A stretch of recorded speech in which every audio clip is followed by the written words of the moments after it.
सर्व शेतकरी बांधवांसाठी आनंदाचा अपडेट आणि दिलासा देणारी बातमी समोर आलेली आहे। बघा शेतकरी बांधवांनो, राज्य पुरस्कृत कृषी यांत्रिकीकरण योजनेच्या अंतर्गत जे लाभार्थ्यांना पैसे मिळाले नव्हते, म्हणजेच बघा निधीची कमतरता होती मागच्या, जसं की 2025 मध्ये आपण जर पाहायला गेलं तर 400 कोटी रुपयाचा निधी सरकारने उपलब्ध करून दिला होता।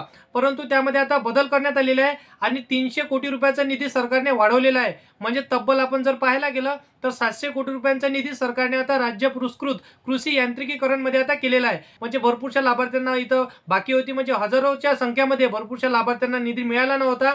तर तोच निधी आता 2026 मध्ये सर्व लाभार्थ्यांच्या खात्यामध्ये क्रेडिट होणार आहे, कारण की 300 कोटी सरकारने वाढवलेले आहे। आपण जर पाहायला गेलं तर भरपूरशी संख्या इथं वाढलेली आहे। तर अशा पद्धतीची माहिती आहे। अशीच शेती संदर्भातील योजना आणि हर एक कृषी संदर्भातील योजनांची माहिती सर्वात अगोदर जर का तुम्हाला पाहिजे असेल तर या चॅनलला सबस्क्राईब करून साईडला दिलेल्या बेल नोटिफिकेशनला नक्की प्रेस करून ठेवा। तर शेतकरी बांधवांनो, चला भेटूया नेक्स्ट व्हिडिओमध्ये।